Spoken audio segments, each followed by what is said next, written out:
Hello, my dears. Now come to discuss the floating labels.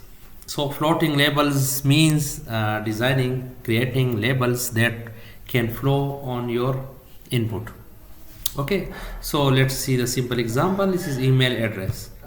So, when you click it, it's look like the placeholder, but it's not placeholder. It is rather a floating label. So, when you click it, so it goes and you can write your email. Similarly, this is a password and this is the default placeholder. So this is a placeholder, but you can change it. Okay, so this is the comments, so it is by default here.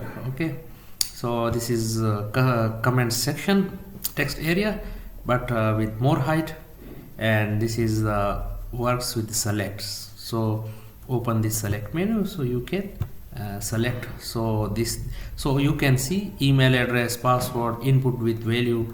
So all of these are example of floating labels. Similarly, the input group, you can also design your input group with floating labels.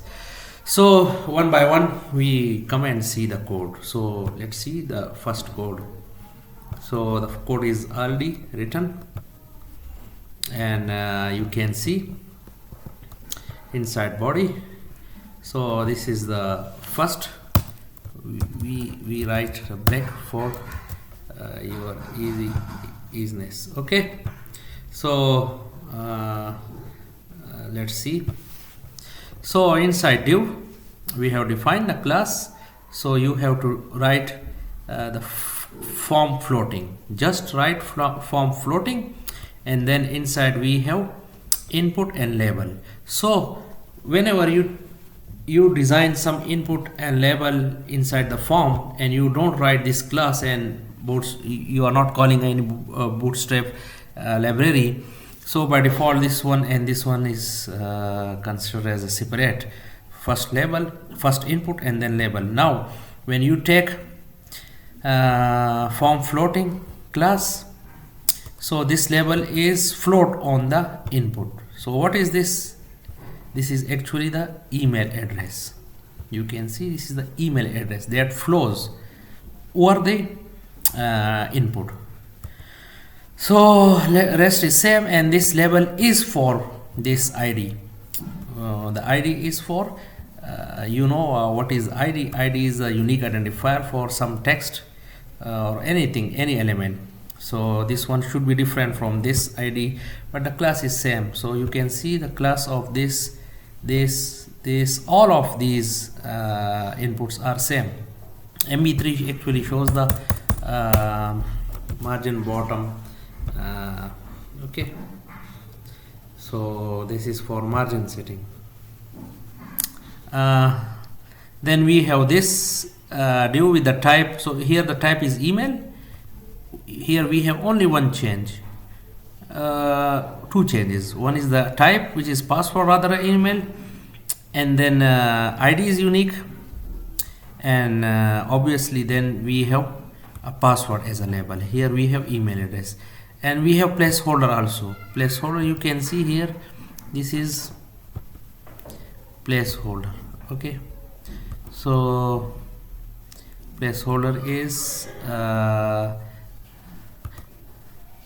okay, so you can see here. Okay, now we have this, rather than div it is taken as a form, so you can take it as a div, and type is email. But here what is the difference here? So here the placeholder is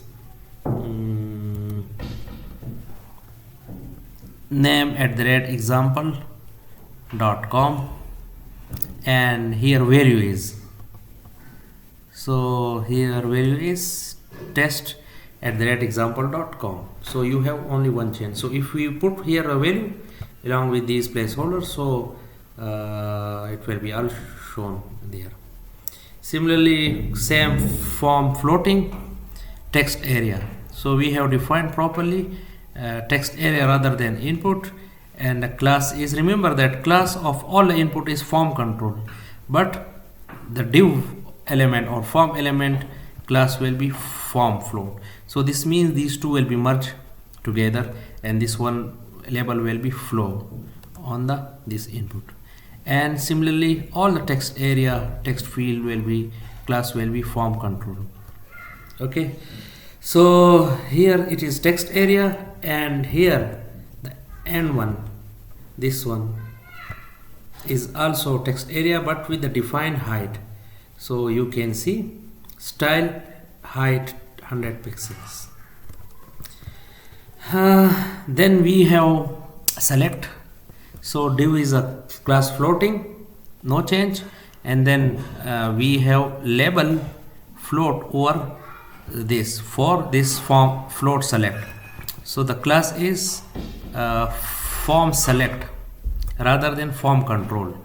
So these form control, form select are already covered in our last previous videos, and this id. So this means this label is for this id. Okay, and we have these options, and then we have at the end we have input group. So input group is taken inside the class, and we have then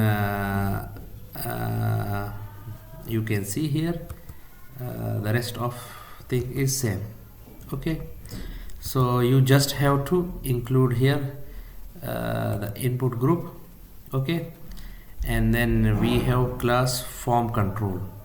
So what is form control? Actually form control is inside this div which include input and label, like these example, and then we have this and this as a group. So first you have to bring these two as a floating, input label as a float on text, and then we have this whole text along with this as a group. So this will be inside the span, and then we have group together. Okay, so this was all about the floating labels. Hope you understood. Thank you so much for watching the video. Thank you so much.